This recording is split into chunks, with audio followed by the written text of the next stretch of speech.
et je suis certaine que vous avez reçu de nombreux courriels de sa part. Et depuis cette année, nous travaillons avec les fondations communautaires du Canada qui ont financé des projets incroyables partout au Canada dans le cadre de l'Initiative canadienne pour des collectivités en santé. Et c'est un plaisir pour nous que de continuer à tenir ces séances de mobilisation où nous mettons en relation des urbanistes, des activistes, des leaders, des créateurs de lieux pour partager des connaissances et des histoires sur leur travail. Avant de commencer, je vous fais part de certains rappels sur Zoom. Vous nous voyez, vous nous entendez, mais malheureusement, on ne vous entend pas et on ne vous voit pas. Dans cette séance, nous allons avoir des conversations en anglais avec une traduction en français. Si vous voulez écouter l'interprète francophone, cliquez sur le globe au bas de l'écran. Vous pourrez choisir la langue de votre choix. Et lorsque vous avez le temps, veuillez écrire votre nom et votre organisation et le territoire sur lequel vous vous trouvez dans le chat de Zoom. Je suis à Toronto, le territoire traditionnel de bon nombre de nations, y compris les Mississauga de la rivière Crédit, les Anishinaabe, les Chippewa, les Haudenosaunee et les Wendat. Ce territoire est le lieu de vie de bon nombre de nations diversifiées, les Métis, les Inuits, etc. Et Toronto est régi par le traité 13 signé avec les Mississauga de la rivière Crédit, ainsi que le traité Williams signé avec de nombreuses bandes Chippewa et Mississauga. Donc aujourd'hui, nous allons parler de quelque chose de très intéressant. Nous allons parler en relation avec cette pandémie qui nous a touchés tous et toutes. Gabriel va vous, en fait, communiquer un document Google. Vous pouvez l'étudier, le lire, c'est très intéressant. Vous allez constater qu'il y a beaucoup de personnes qui vont lire ce document. Écrivez un peu sur vous dans ce document Google partagé. Écrivez des détails sur vous, votre projet, votre organisation, des choses que vous voulez écrire dans ce document. Nous sommes nombreux à y contribuer, donc peut-être qu'il sera un peu lent, mais nous allons y revenir à la fin. Aujourd'hui, nous allons parler de la communication narrative. Nous avons 4 invités et conférenciers des 4 coins du Canada qui ont beaucoup d'expérience en communication narrative. Je vais d'abord vous présenter notre présentateur, Yute Lee, écrivain, vidéographe et vidéo conférencier à CBC. Il a créé la chaîne YouTube About Here sur les questions d'urbanisme à Vancouver. Il va faire part de son approche de la communication narrative, comment il a commencé cette carrière et vous donner des conseils dans vos propres projets. Et nous allons aussi recevoir des leaders de 2 projets qui ont été financés par l'Initiative canadienne pour des communautés en santé, Tatiana Terli et gestionnaire de projet, et Candice Putnam, gestionnaire de marque. Elles vont nous faire part de leur expérience dans la création de lieux et l'utilisation de médias sociaux pour communiquer avec divers types d'auditoires et faire part d'initiatives communautaires. Et nous avons Dan Rubin de Terre-Neuve-Laboratoire, éducateur, organisateur communautaire, musicien, auteur, retraité. Il a également créé le forum Food Producers, un organisme à but non lucratif qui se consacre à la production alimentaire. Donc, il va faire part de ses réflexions sur une vision partagée pour revenir à la souveraineté alimentaire. Merci à tous et à toutes. C'est tout ce que j'ai pour l'instant. Et je vous passe la parole, Yute. Oui, merci énormément, Rupal. Bonjour à tous et à toutes. Donc, on me voit ici dans cette petite pièce. C'est un honneur pour moi que d'être avec vous et de vous parler de la communication narrative. Et très franchement, je suis en fait, je ne suis pas très bon quand vient le temps de donner des conseils, mais bon, allons-y. Nous allons le faire. Le titre de la séance d'aujourd'hui, c'est Comment révéler le pouvoir de la communication narrative. Donc, comment révéler ce pouvoir? Comment le dégager? Bon, allons-y. Ah, voilà. Il faut ceci.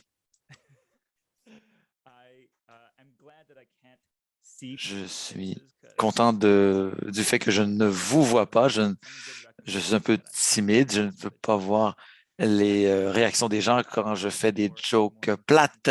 Quelqu'un m'a dit que je devais commencer la présentation d'aujourd'hui avec une blague. Mais bon, je voulais commencer en déclarant que, sincèrement, ça peut avoir l'air comme un mot de tendance qu'on voit sur toutes les plateformes de marketing, sur tous les sites web de tous les vidéographes. C'est un terme qui est synonyme de l'autopromotion. Comment est-ce qu'on se montre? Comment est-ce qu'on se fait connaître? Pour moi, c'est mon élément favori parce que je veux avancer que la narration, ce n'est pas du marketing, ce n'est pas faire la promotion de quelque chose. Et je crois que cette confusion qu'il y a autour de ce terme nous porte à croire qu'on raconte des histoires. Donc aujourd'hui, j'espère éclaircir ce que ça signifie que de raconter une histoire et de démystifier ça en partageant avec vous les principes que j'utilise pour raconter une histoire. Et j'espère que ça vous aidera à mieux communiquer votre propre travail. J'espère que je ne passerai pas pour votre professeur d'anglais du secondaire. Donc j'ai une présentation que je vais afficher à l'écran. Donc comme ça, vous n'aurez pas à endurer mon visage trop longtemps. Donc je vais afficher ça. Je présume, à moins que quelqu'un m'interrompe, que tout le monde peut voir cet écran. Merveilleux. Alors, c'est quelque chose que bon nombre de comédiens disent, et en fait, je l'ai vu sur un clip de YouTube, j'ai oublié qui l'a dit, donc je vais citer ça et je l'attribue à de nombreux comédiens, mais on l'entend beaucoup.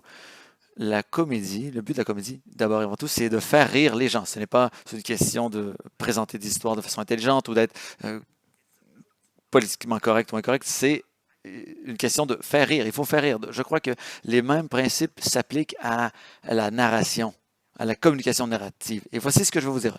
L'idée, le but d'une narration, d'une histoire, c'est de divertir. La valeur d'une histoire se trouve dans son caractère divertissant. Et je ne veux pas dire que ça doit être drôle ou qu'il faut qu'il y ait des images intéressantes ou que ça soit tape à l'œil. Mais ce que je veux dire, c'est que la définition de ce terme, c'est que de divertir un groupe de personnes qui s'amusent. Donc, d'amuser, c'est de parler à des gens, divertir, intéresser ou amuser un groupe de personnes qui veulent vous écouter. Comment aller chercher leur attention? Comment susciter leur intérêt? Donc, ça donne un résultat très intéressant dans cette intention de l'histoire, du conte. Les gens, en général, aiment raconter des histoires. Ils s'investissent dans la narration, où ils trouvent une valeur dans les personnages ou les idées, et souvent, ils vont faire part de ça avec les autres. Ils aiment raconter des histoires, ils aiment conter. Donc, il ne faut pas confondre ça avec le marketing. Le marketing, en fait, il y a un chevauchement, j'y viendrai, mais dans mon humble opinion, les deux choses, raconter une histoire et le marketing, le but est semblable, mais différent. En marketing, le but n'est pas d'amuser, mais c'est de faire la promotion d'un produit, d'un service, d'une idée ou d'une organisation. Et les gens, en général, n'aiment pas le marketing. Ils ne l'aiment pas parce qu'ils n'aiment pas qu'on leur vende quelque chose. Et je suis certain que euh, en fait, vous comprenez ce que je veux dire. Donc, il y a une annonce, en fait, une vidéo YouTube, il y a une annonce, et vous cliquez le plus vite possible sur ce bouton, passer l'annonce. Donc, il faut être catégorique ici. La communication narrative peut avoir un but, mais ce n'est pas le but principal du conte ou de la narration. Par exemple, Robin des Bois. Personne ne lit Robin des Bois parce qu'il y a un message de distribution de la richesse. Ils le lisent parce que c'est une bonne histoire. Donc, c'est là qu'on va parler des occasions. Donc, c'est là que bon nombre de personnes ont vu une occasion. Avec la communication narrative, les gens, en fait, je vais recommencer. Bon, je vais entrer, je mets la charrue avant les bœufs. Avec le marketing, en général, on crée du contenu. On paie quelqu'un pour créer une vidéo, un graphique ou une publicité. Ensuite, on paie quelqu'un pour amplifier ce message. On achète du temps d'antenne à la radio, à la télévision, dans un journal. Mais les gens trouvent ça en fait tannant, dérangeant, et bon nombre de personnes qui connaissent bien les médias ont vu cette occasion. Ils disent, bon, on commence par créer du contenu, et si on le fait bien, si on le fait comme il faut, l'auditoire, les gens vont le chercher eux-mêmes. Ils vont amplifier le message eux-mêmes, et ils vont l'aimer. Ils vont aimer votre message, votre publicité. Et ça, c'est une justification très sèche et froide, de la raison pour laquelle on aime les histoires. Et en fait, ça ne rejoint pas nécessairement la valeur que moi j'accorde aux histoires. Mais personne ne peut euh, s'opposer au fait que la communication narrative, c'est une bonne façon de passer un message. Mais voici le problème. Le problème que je vois constamment, c'est que la plupart des organisations essaient de raconter une histoire, mais ce qu'elles font réellement, c'est du marketing. Parce que, il faut le reconnaître, la plupart des organisations qui, en fait, communiquent avec la population, le public, parce qu'elles veulent faire la promotion de quelque chose. Il n'y a rien de mal là-dedans. Je suis certain que bon nombre d'organisations ici essaient de changer le monde, ont de très bonnes idées, veulent réparer, régler les problèmes. Ça marche, c'est correct. Mais si vous voulez allez raconter une histoire, il faut se souvenir du but de ces histoires. Elles servent à amuser les gens. Et j'ai travaillé avec beaucoup d'organisations qui ont créé des vidéos et mon expérience me dit que la plupart des gens ont tendance à oublier ce détail. Ils ont tendance à oublier que les gens n'aiment pas qu'on leur vende quelque chose. Donc, ils écrivent des histoires où c'est évident qu'on vend quelque chose et les gens s'en rendent compte tout de suite et ils n'aiment pas ça. Donc, vous voyez, la conversation que j'ai avec moi-même, souvent, c'est ceci. Comment écrire une histoire qui a peut-être un but, un message, qui fait la promotion de quelque chose, mais qui ne ressemble pas à du marketing. Donc, voici certaines choses que j'ai apprises à faire. Et comme je vous le dis, je ne suis pas bon en marketing, je ne suis pas bon dans la prestation de conseils, donc je vais commencer par ceci. Voici que ne pas faire. Donc, j'ai compilé ça en trois groupes, trois crimes en narration, trois choses à ne pas faire. Donc, allons-y. La première chose, c'est ce que je dis, ce que j'appelle faire l'intéressant ou épater la galerie. Vous essayez de faire en sorte que votre message soit plus important qu'il ne l'est vraiment. Donc, ça devient un peu évident et c'est surfait. Et un indicateur clé de ceci, c'est le vent, du vent. C'est quand du vent. Quand c'est du vent, oui. Quand les choses sont sans intérêt, on s'en sert pour vraiment mousser les choses sans apporter de substance au message. Vous allez reconnaître ces mots. Collaboratif, durable, inclusif, innovateur, développement communautaire. C'est des mots un peu qu'on utilise à tout vent, qu'on utilise beaucoup trop, qui ont perdu leur sens par conséquent. Et c'est une sorte d'écologisme de façade. Par exemple, quand on voit ce type de terme, on dit, oh, ils essaient de vendre quelque chose encore une fois, parce que tout ce que ces mots donnent comme message, c'est des choses positives. Donc, quand on met ces mots-là, évidemment, c'est pour faire le bien dans le message. C'est quelque chose de bien. Bon, peut-être que ce sont des valeurs, mais il ne faut pas les mettre dans une bonne histoire. Les gens préfèrent que vous passiez votre message en allant droit au but. Et moi, je parle de sujets comme l'aménagement urbain. Et je crois que l'aménagement urbain est plein de mots sans grand intérêt, du jargon sans grand intérêt. Ce sont des termes qui ne sont pas simplement là pour faire mousser les choses sans substance, mais qui sont, en fait, peuvent prêter à confusion. Une personne normale ne connaît pas ces termes de façon précise, comme dynamique ou créer des lieux, croissance intelligente, collectivité complète ou façonner votre ville. En fait, bon, je vais à 100 000 à l'heure ici. C'est sûr que je tape durement sur les urbanistes ici. S'il y en a ici aujourd'hui, je m'excuse auprès d'eux. Mais encore une fois, il faut être honnête avec soi-même.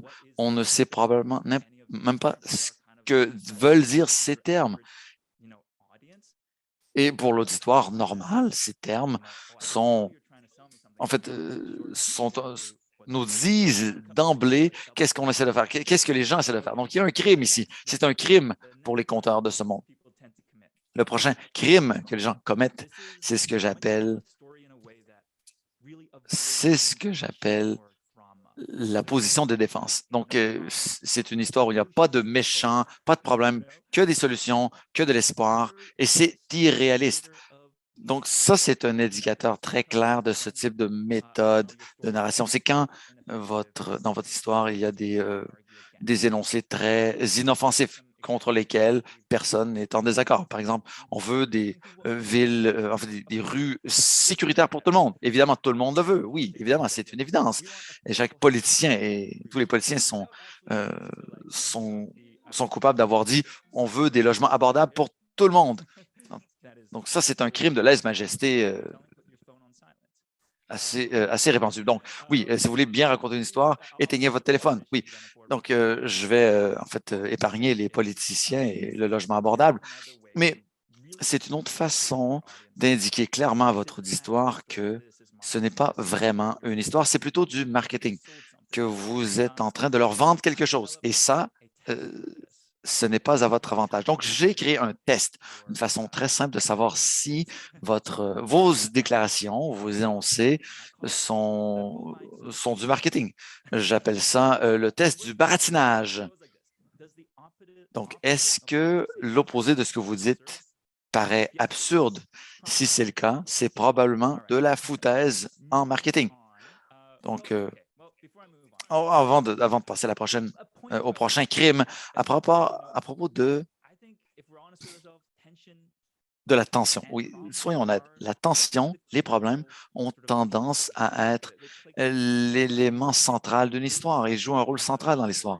Et ce qui enlève toute la vie d'une histoire, c'est la vente, essayer de vendre quelque chose. Donc, j'essaie d'encourager les gens. S'il y a des problèmes que votre message essaie de régler, c'est ça votre histoire. Ne vous éloignez pas du problème que vous voulez régler dans votre histoire. Et lorsque votre auditoire est informé, il ne faut pas justement s'éloigner de ces choses, de cette tension, de ces problèmes, parce que c'est malhonnête.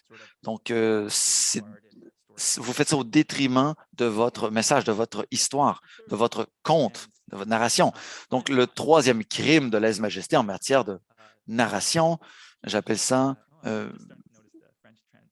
en fait, oui, je regarde cette traduction ici, oui, supplier, oui, d'accord. Non, supplier. Quand on supplie les gens, bon, lorsque votre histoire par votre histoire, vous essayez de faire en sorte que les gens se sentent coupables. Oui, pensez à ceci, pensez à nous. Euh, donc, ce sont des phrases qui visent à inculquer un sens du devoir à l'auditoire. Donc, une pression sur l'auditoire. Et je comprends, bon nombre de problèmes sont graves et il faut les aborder. Donc, c'est important que ces problèmes soient mis au jour devant la population, que les gens soient au courant, plutôt qu'on balaie les choses sous le tapis, mais plutôt que d'avoir recours à des phrases comme les suivantes. euh, il faut être honnête. Donc, il faut agir maintenant, il faut combattre, peu importe le problème. Nous ne pouvons pas nous permettre d'attendre. Mais ça, c'est malhonnête. Ce n'est pas en suppliant votre auditoire que vous allez le mobiliser, à moins qu'il soit déjà convaincu. Donc, ce sont des énoncés qui vont convaincre vos fans inconditionnels, évidemment. Pour les personnes qui ne connaissent pas votre sujet ou le problème que vous leur présentez, ou si ce sont des opposants à votre cause, ce type de message à l'écran, en fait, vous fait paraître pour des gens désespérés. Donc, ce sont les trois crimes de lèse-majesté en communication narrative. Et pour moi, c'est ça qui prouve que votre histoire essaie de vendre quelque chose. Malgré tout ce que j'ai dit, il y a un chevauchement entre le conte narratif et le marketing. Je raconte des histoires qui ont un but, oui, un message, mais ce faisant, ou plutôt pour ce faire, il faut changer la perspective, en fait, adapter votre perspective, se souvenir de la raison d'être de vos histoires. Elles servent à amuser les gens, à divertir. Donc, je vais essayer d'appliquer mes propres conseils. Je vais, en fait, essayer d'apprendre avec un grain de sel parce que ça a fonctionné pour moi dans le passé, mais en fait, j'espère que ça vous sera utile. Donc, la première approche que j'aime bien utiliser consiste à trouver les histoires cachées dans ce que vous voulez promouvoir. Donc, cette histoire, en fait, plutôt je l'ai dit, bon, quels sont les problèmes, quel est le point de tension dans votre histoire.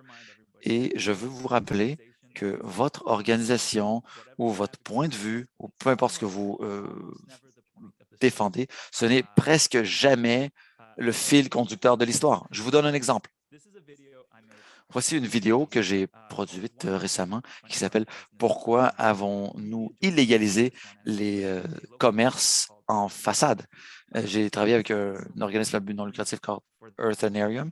Donc, ça, c'est En fait, c'était mon mandat de créer cette vidéo. Bon, il voulait créer une vidéo qui allait se pencher de façon critique sur la réglementation, le zonage, les règlements de zonage à Vancouver. Donc, ce mandat a donné lieu à cette vidéo. Et ce processus, pour moi, en fait, je savais que faire une vidéo ou commencer une vidéo avec des règles de zonage, hum, c'était le meilleur moyen de donner envie aux gens d'arrêter de regarder la vidéo. Donc, je me suis posé la question, quelle est l'histoire dans l'histoire? Et j'ai trouvé ces photos dans les archives de Vancouver. Il y avait plein de commerces à l'époque qui étaient juste devant la maison des gens au début des années 1900, avant que les règlements municipaux en zonage de Vancouver soient créés. Donc, c'est là que j'ai trouvé la porte d'entrée dans mon histoire. Donc, pour expliquer des règles de zonage. Donc, l'histoire portait sur ces règles de zonage, les règlements municipaux de zonage, oui, mais c'est un sujet assez sec. Donc, j'ai trouvé cette porte d'entrée.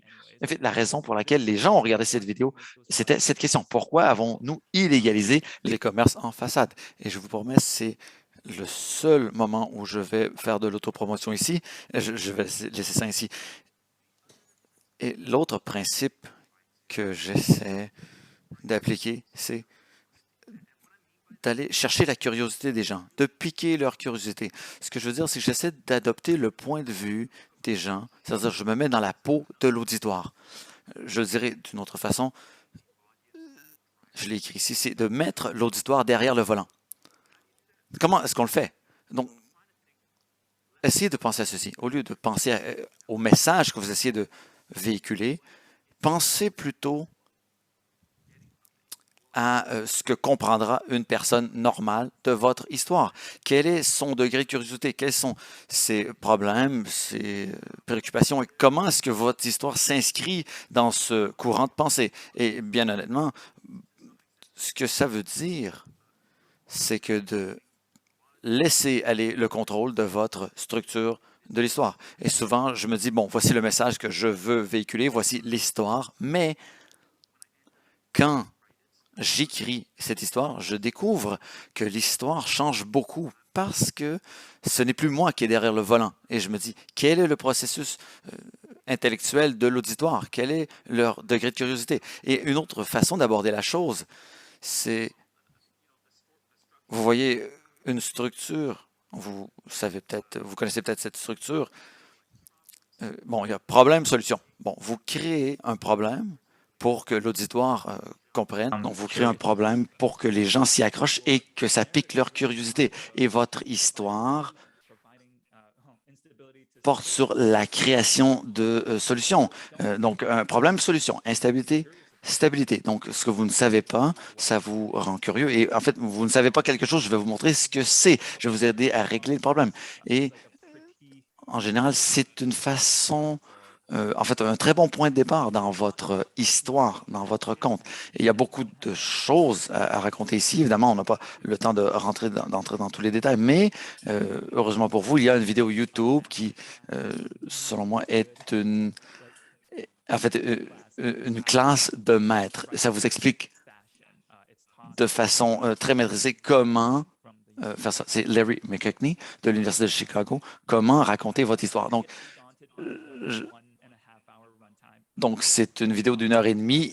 En fait, ça passe très vite. Le monsieur est un conférencier inné.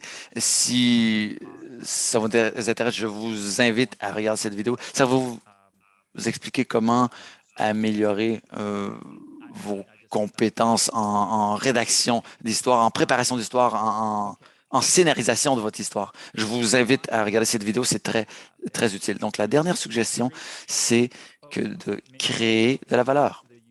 Et où nous allons publier le lien vers la vidéo dont je viens de parler dans le chat. Donc, en bout de ligne, peu importe la manipulation, la rédaction et la virtuosité de la rédaction ne peut améliorer votre histoire. Donc, un problème très important, en fait, j'essaie toujours d'appliquer les trois questions, de poser les trois questions. Pourquoi ce problème? Et pourquoi ce problème pour votre auditoire? Pas pour vous, mais pourquoi est-ce que quelqu'un regarderait ou écouterait votre histoire. Pourquoi moi ensuite? Pourquoi est-ce que c'est moi qui dois raconter cette histoire et pourquoi maintenant? Est-ce que c'est le bon moment de raconter cette histoire? Et je crois qu'en répondant à ces trois questions, vous allez comprendre si votre histoire vaut la peine d'être racontée. Donc, oui, il faut être humble, il faut faire preuve d'humilité, oui, mais ça, c'est le dernier conseil que je vous donne, c'est de vous poser ces trois questions par rapport à votre histoire. Donc, voici la vérité toute crue. Faire cet exercice, ce n'est pas facile. C'est un exercice difficile.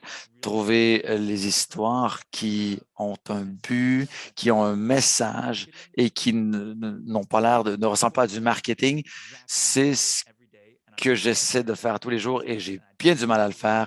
Et je ne sais pas si je le fais bien, mais en bout de ligne, pour moi, c'est ce qu'il faut faire. C'est ce que j'essaie de faire par mon travail. Et oui, c'est difficile à faire.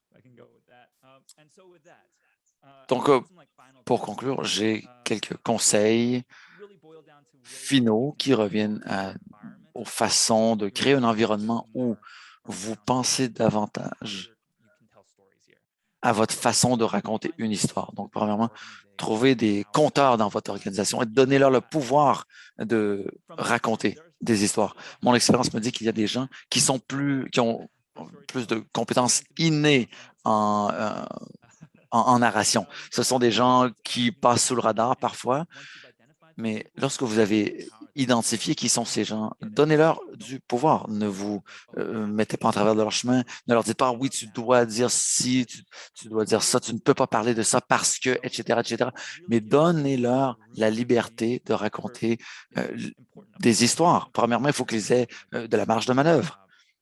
Donc, évidemment, oui, il y a des choses. En fait, j'ai ce type de discussion tout le temps où il y a peut-être des choses que je ne devrais pas dire ou peut-être que je ne suis pas la bonne personne pour raconter cette histoire, etc. Mais la première chose à faire, c'est de leur donner des coups des franches et éviter toute règle ou tout règlement ou toute limite. Le deuxième conseil, c'est de parler à vos amis et à votre famille de votre travail. C'est une façon très simple de mettre l'auditoire derrière le volant. Et si vous ne faites que leur parler de ce que vous faites au travail, vous en parlez aux gens que vous aimez, à qui vous faites confiance, ils vont vous parler honnêtement et très rapidement, vous allez découvrir quels aspects de votre travail euh, peuvent être d'intérêt pour la personne normale, une personne normale. Et ils peuvent vous donner des conseils. Et ensuite, soyez honnête avec vous-même. Je crois que la communication narrative, la rédaction narrative, c'est toujours un exercice d'introspection et de remise en question de vous-même. Je crois que c'est une partie importante du processus. Vous devriez être autocritique dans votre narration. Il y a beaucoup trop de contenu dans le monde. Je crois que personne ne se plaint du fait qu'il n'y a pas assez de vidéos YouTube ou vlogs ou blogs ou communication dans le monde, dans l'univers, mais je mets les gens au défi de raconter les histoires qui valent la peine d'être racontées et d'y investir les soins et l'attention nécessaires pour bien raconter ces histoires. C'était ma présentation aujourd'hui. J'espère que vous avez apprécié. Et maintenant, je crois que je vais passer la parole à certains invités. Donc, avec nous aujourd'hui, je suis très content d'être avec eux aujourd'hui parce que pour moi, c'est ce que j'aime faire à tous les jours.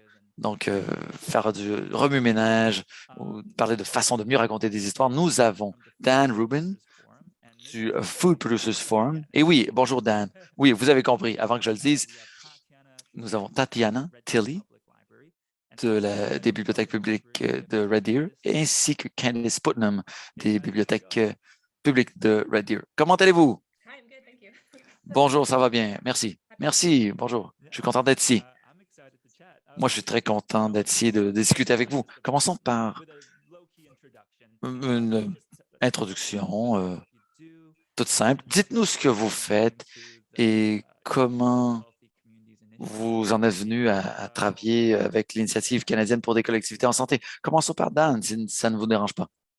Um, I realize now that I'm in my Je me rends compte maintenant que dans les années 70 que j'étais un compteur toute ma vie. Depuis mon enfance, je suis un compteur. Et ces jours-ci, après avoir été professeur et élaborateur de curriculum et directeur d'école pendant de nombreuses années et l'auteur de 4 livres, je travaille sur mon 5e en tant que musicien professionnel et je ne me considère pas comme un divertisseur. Et en tant que organisateur communautaire, les histoires sont centrales dans mon travail. C'est un outil très important. J'aime ce que vous avez dit, Utai. Il faut qu'on s'en parle de vive voix une autre fois. Il faut qu'on parle d'aménagement urbain parce que tôt dans ma euh, carrière au Canada, j'ai été conseiller auprès d'urbanistes et j'ai des histoires d'horreur à vous raconter de cette expérience. Mais au cours des années, ma vie s'est déplacée géographiquement de la côte ouest à Terre-Neuve, où je vis depuis près de 20 ans. Et je suis passé de professeur à quelqu'un qui a créé des programmes éducatifs axés sur les apprenants et sur l'individualité, la créativité et l'intégration du sujet pour l'individu. Et en fait, j'ai travaillé 2 fois avec des aînés autochtones sur des programmes d'enseignement de langues autochtones. J'ai dirigé une pièce de théâtre avec dans des sur les écoles résidentielles avec les charniers et les ossements que ça impliquait. Et pour moi, je mets l'histoire au service du bien commun. Et j'aime ce que vous avez dit. Vous avez dit que nous choisissons et modelons nos histoires parce que toutes les histoires ne sont pas sur un pied d'égalité. Et ce que je constate, c'est que les meilleures histoires sont celles qui sont vraies dans un contexte géographique et humain et qui ont de la fibre et de la résine à l'intérieur. Donc, dans ma propre vie, je cherche ces histoires et j'ai découvert que je suis un gardien des histoires. Et j'ai transporté des histoires avec moi. Et il y a des membres de ma propre famille qui parfois roulent les yeux et disent, ah, pas encore cette histoire. En fait, ce sont des cadeaux que je fais dans mon entourage et je les donne. Je suis prodigue de ces histoires en temps et lieu. Et ça a été mon aventure. Oui, Dan, je ne me rendais pas compte que je parlais à un conteur vétéran. C'est pourquoi j'étais un peu timide ce matin, sachant que je serai avec vous ici aujourd'hui. Mais j'aimerais en savoir davantage sur votre travail. Mais avant d'y arriver, je vais passer la parole à nos collègues à Red Deer. Et que faites-vous dans votre travail, mesdames? Eh bien,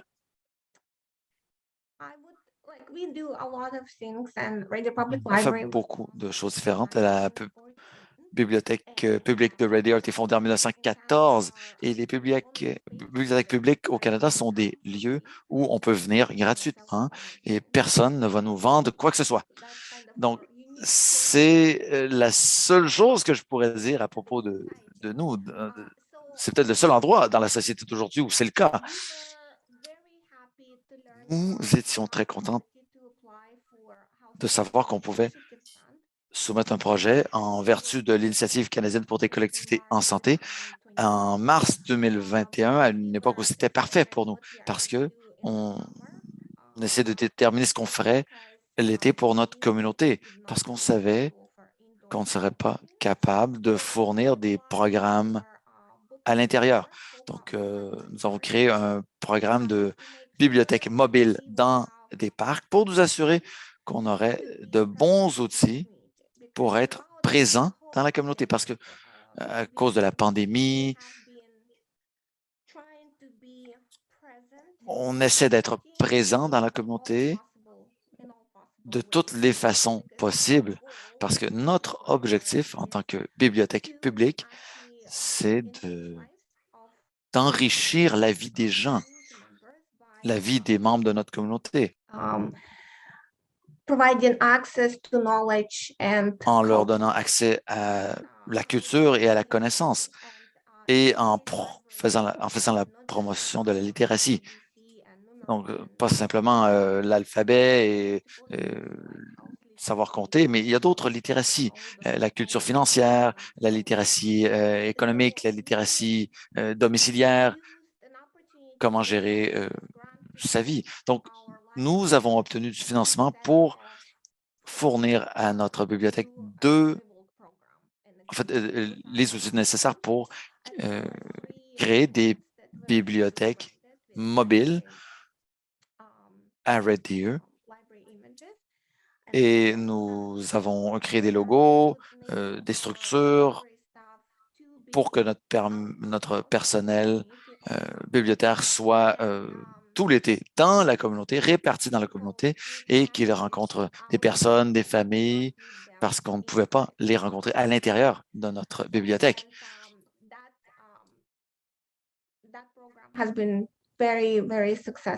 C'est un programme qui a été un succès retentissant dans la communauté et on est très reconnaissante d'avoir eu ce financement de l'Initiative canadienne pour des collectivités en santé qui nous a permis d'acquérir ces outils très utiles et nous allons continuer de les utiliser dans l'avenir. Oui, quand j'ai entendu parler de votre initiative, je suis tombé amoureux. Je me suis dit, bon, marcher dans un parc, trouver une bibliothèque mobile, lire un livre en marchant dans le parc, pour moi, c'est fantastique. Et je me suis dit, oui. We've also got Candace here, so I just wanted to give you Et this aussi, j'ai chance. Candice avec moi. Je vais vous donner l'occasion d'ajouter quelque chose sur ce que votre collègue a dit. Oui, merci de m'avoir invité. Je m'appelle Candice Putnam. Je travaille à la bibliothèque depuis 12 ans. Le temps passe vite et j'ai joué plusieurs rôles à la bibliothèque. J'ai organisé des programmes pratiques pour tous les âges. Quand on a ouvert notre dernière succursale en 2014, je suis revenu de mon congé de maternité plus tôt. J'ai géré cette succursale. C'était une très belle expérience pour moi et je suis la gestionnaire des services aux enfants. Je crée plein de programmes et ensuite, plus récemment, je suis devenu la gestionnaire de marque. Donc, bon nombre de mes tâches sont du marketing. J'ai beaucoup de choses à apprendre en matière de messages, de contes, de narration. Donc, j'ai beaucoup aimé votre présentation à cet effet ce matin. Oui, j'espère que vous avez trouvé ça utile. Oui, en effet, en effet. Oui, j'espère que c'était pas n'importe quoi. Non, non, je crois que c'est un défi constant. On veut partager ce qu'on a, mais on ne sait pas comment le faire. On dit oui, vous devez faire ceci. Venez à la bibliothèque. Non, c'est pas très attirant. Oui, oui, évidemment. Il faut bien modeler son message. Et ça fait une bonne transition vers la prochaine chose que je voulais savoir.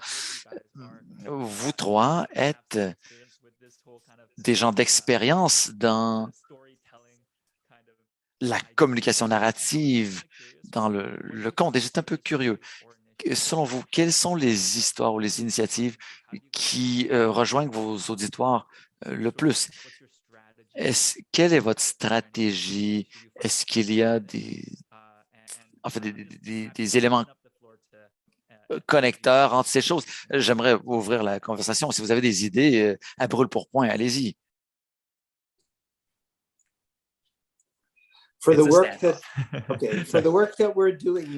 À propos du travail qu'on fait, en fait, on travaille en sécurité alimentaire. Pour ça, c'est très facile parce que bien qu'on s'est peinturé dans un coin, on est sur une île et en fait, une province,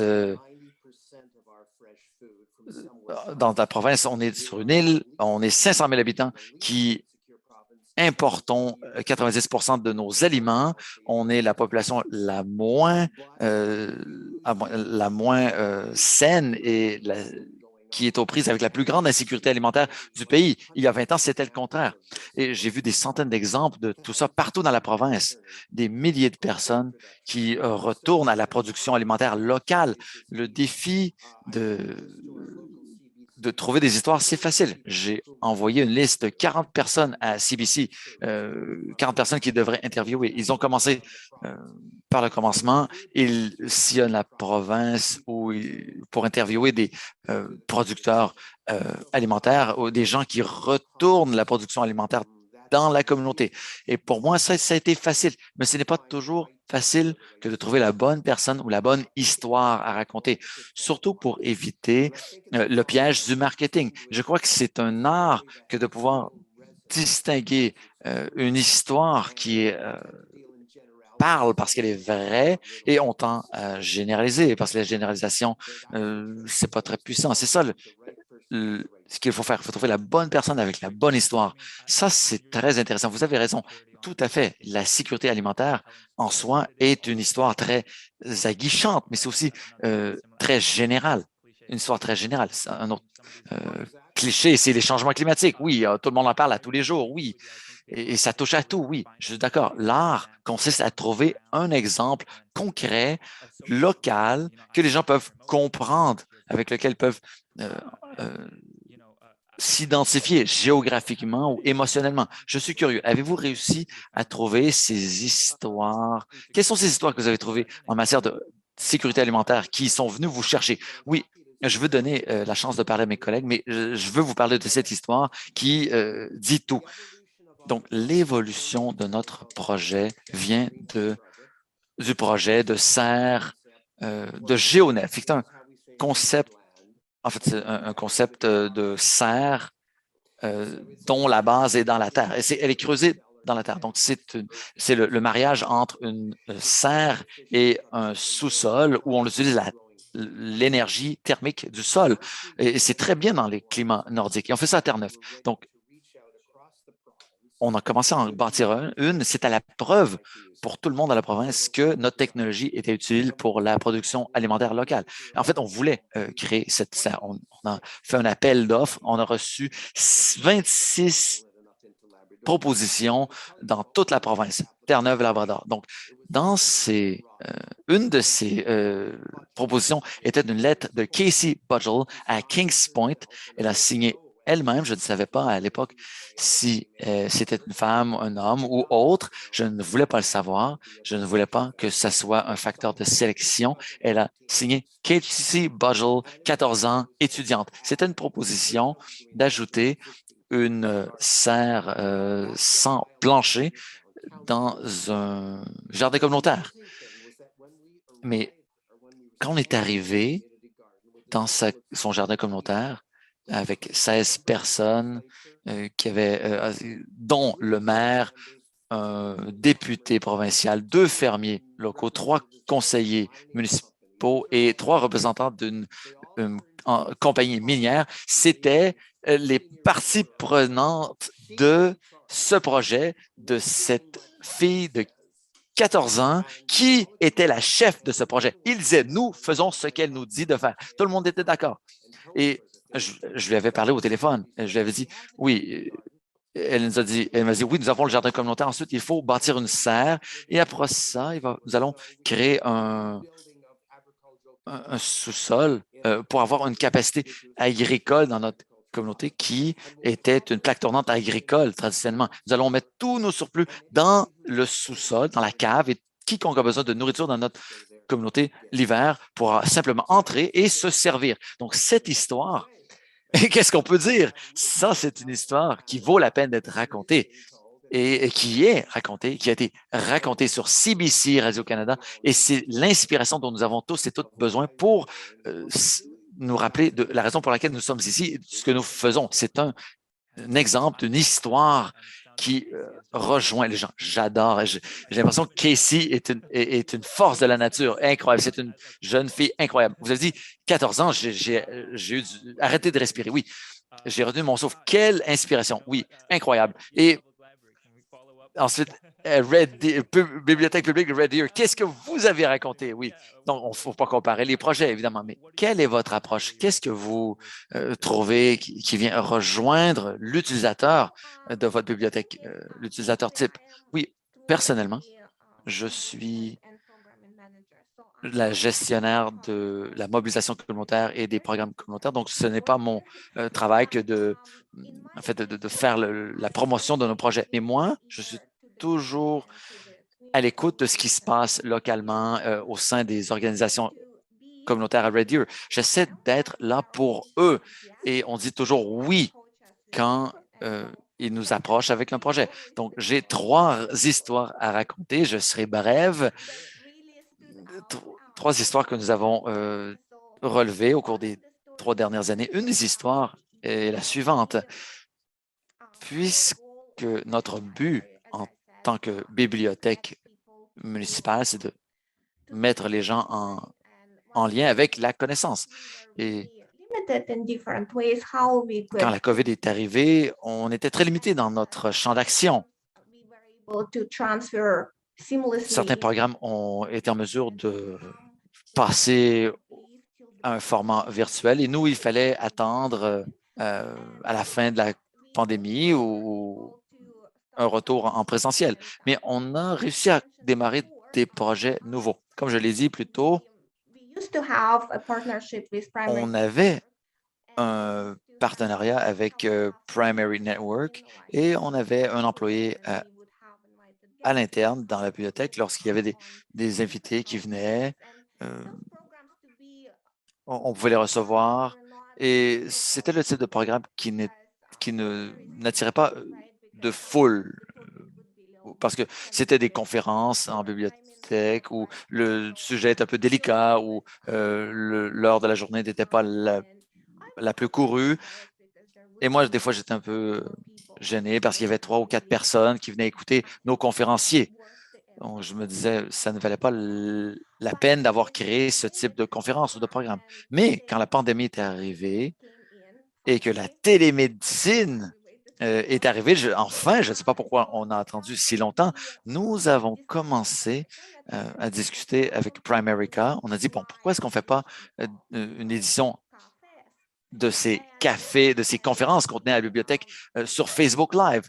Et sur notre site web, nous avons des archives, des programmes virtuels. Donc, les gens peuvent consulter les archives pour consulter une grande variété de vidéos sur Facebook Live que nous avons archivées sur notre site web. Et ce programme de conférence est devenu très populaire. Donc, nous les tenons tous les mois. Les sujets sont très intéressants. Et grâce à leur format virtuel, nous sommes en mesure d'avoir plusieurs conférenciers de plusieurs endroits. Et les sujets, même si ce sont des sujets délicats, les gens se connectent à Facebook Live, ils sont en mesure d'écouter les conférences, on les enregistre, on les met sur YouTube. Et donc, ce qui est arrivé en septembre ou en octobre, oui, c'était dans la conférence d'octobre, donc ce jour-là, Facebook ne fonctionnait pas. Et ça ne fonctionnait pas. Et c'est le jour où nous étions censés avoir cette conférence sur Facebook Live. Et ce qu'on a fait plutôt, parce qu'on ne pouvait pas utiliser Facebook Live, on a enregistré la conférence. Candice a été très rapide. Elle a écrit sur Twitter, oui, excusez-nous, l'événement Facebook Live n'aura pas lieu aujourd'hui, mais le programme a été enregistré et il est publié sur notre canal YouTube. Et dès qu'elle a publié ce message, cette vidéo sur YouTube, je crois qu'en quelques heures, nous avons eu 40 visionnements. Et pour nous, en fait, j'ai vu le nombre de vidéos, le nombre de visionnements sur vos vidéos. Donc, pour nous, 40 visionnements, c'est beaucoup. Et pour moi, c'était 40 personnes qui avaient réellement attendu la conférence, qui avaient pris le temps de passer à YouTube et de regarder la vidéo, la conférence. Donc, ça, c'est une histoire et je n'ai pas calculé le temps, je n'ai peut-être pas beaucoup de temps pour vous raconter d'autres histoires, mais en fait, je vous raconte une dernière histoire très brève. C'est l'histoire d'aujourd'hui. En fait, c'est passé aujourd'hui, littéralement. Oui, donc, oui, c'est un scoop. Donc, il y a un certain temps, un membre de la communauté a communiqué. En fait, je l'ai vu sur Twitter. Il avait écrit sur Twitter qu'il cherchait Unit 61 à Calgary avait un groupe de couture locale qui fabriquait des oreillers pour les patients qui venaient de subir une chirurgie cardiaque. Donc, ce groupe de couturiers ne pouvait plus se rejoindre. Donc, les patients cherchaient d'autres personnes dans la communauté qui pourraient coudre des oreillers. Donc, nous avions tenu des ateliers de couture au cours des 2 dernières années. Je me suis dit, c'est une très belle occasion pour nous. Donc, on a pu fournir des matériaux, du tissu et des instructions. Nous avons demandé aux membres de la communauté de fabriquer les oreillers, les rapporter à la bibliothèque et nous les avons ensuite livrés à l'hôpital. Et c'est un projet qui a été une grande réussite et une de nos bibliothécaire a parlé à un professeur qui a dit qu'elle voulait faire ce projet avec sa classe. Pouvez-vous nous donner les matériaux? Tout ce qui nous manque, ce sont les instructions. Donc, après la présentation d'aujourd'hui, je vais communiquer avec eux, leur dire oui, nous allons vous envoyer les instructions et les matériaux. Vous pourrez fabriquer les oreillers et les envoyer à l'hôpital. Oui, c'est merveilleux. C'est un très bel exemple de. En fait, je ne veux pas parler d'une histoire tout simplement, mais lorsqu'il y a vraiment un réel besoin et que la communauté se mobilise, fait preuve de compassion, elle se mobilise et elle réalise quelque chose, c'est merveilleux. Oui, je sais qu'il faut respecter le temps. J'ai promis à Gabriela qu'il y aurait une période de questions de la part de l'auditoire aujourd'hui. Donc, je voulais vous demander rapidement, Gabriela, avons-nous des questions de l'auditoire pour qu'on peut faire quelque chose d'interactif? Oui, bonjour. Oui, ça a été une séance merveilleuse. Je suis très contente. Merci à tous et à toutes d'avoir été des nôtres, d'avoir été aussi créatifs et d'avoir fait part de tout ce contenu. Et nous avons une question qui a été posée très tôt à la séance. Je crois que ça vaut la peine de la raconter. En fait, et je crois que tous les conférenciers d'aujourd'hui partagent ce point de vue. La question est la suivante. Est-ce que la communication narrative est une forme de conte? J'aimerais avoir vos idées là-dessus. J'aimerais aborder cette question. Je dirais que non. Raconter une histoire, ce n'est pas des données. Non. La communication narrative, ce n'est pas des données. Ça transcende des données. Ce n'est pas des données, ce n'est pas la même chose. Les données, c'est parce que moi, j'ai une formation de biologiste. Moi, j'analyse de façon numérique et quantitative, qualitative, les données. Mais la communication narrative, c'est complètement différent. C'est créé par la nature. Souvent, les choses les plus importantes, comme dans l'art ou dans un bon texte, il faut lire entre les lignes et c'est instable. Le sens entre les lignes est instable. L'interprétation qu'on fait de l'art est instable. Et c'est ce qu'on fait, nous, les humains. On ne comprend pas ces choses littéralement, mais on les comprend métaphoriquement. Et les métaphores ne sont pas des données. Elles sont au-delà et au-dessus des données. Et moi, j'aimerais faire du pouce sur ce que vous dites. Vous avez une réponse semblable. Je crois que personne ici ne dirait que une histoire, c'est des données et c'est tout. Fin de l'histoire. Je me disais peut-être que on pourrait que des histoires pourraient être considérées comme des éléments de données, façon de regarder, de considérer, d'envisager les valeurs d'une société sur le temps. Bon, mais pour moi, raconter une histoire, c'est un acte, un geste qu'on pose.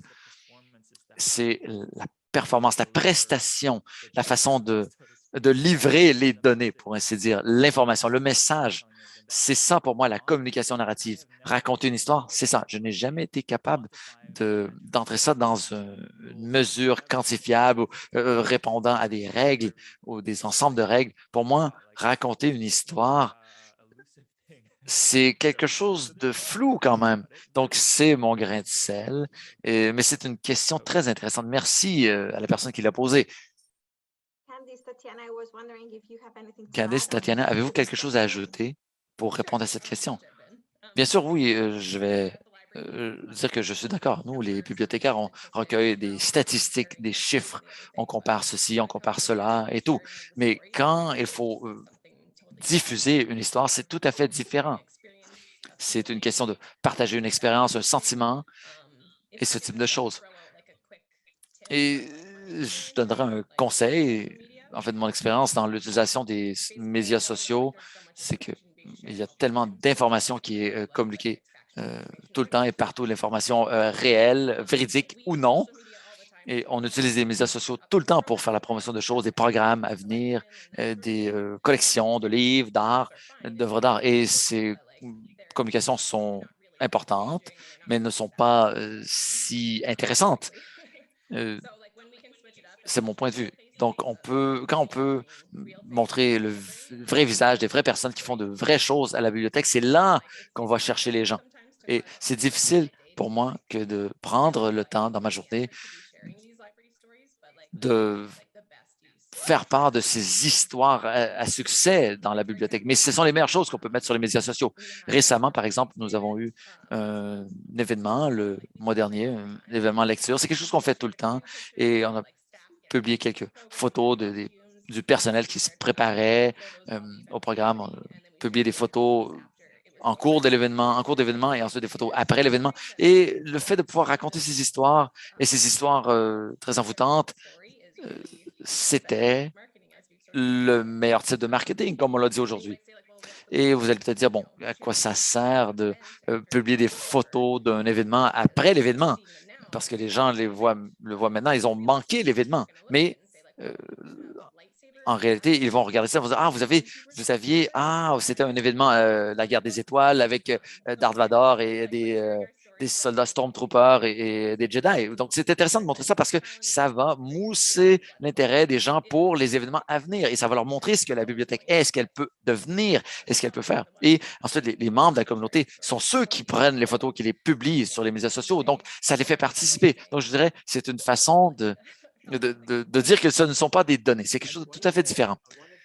Oui, un, un des pouvoirs de l'histoire, c'est son potentiel de changer de paradigme. On est entouré par des faux paradigmes. Oui, tous les Autochtones sont des alcooliques, les Autochtones sont des voleurs, ce sont les Juifs qui mènent le monde. Donc, le pouvoir de, de la narration, comme vous l'avez dit, c'est que tout le monde croit que la bibliothèque, c'est un endroit où quelqu'un dit « Chut, ne touchez pas au livre ». Et ça peut devenir un endroit où Darth Vader manie un sabre laser. Donc, c'est ça le changement de paradigme. Et les histoires ont ce pouvoir qui transcende les données. Ça, c'est certain. J'allais dire, oui, Gabriela, oui, une bonne histoire a besoin de ça.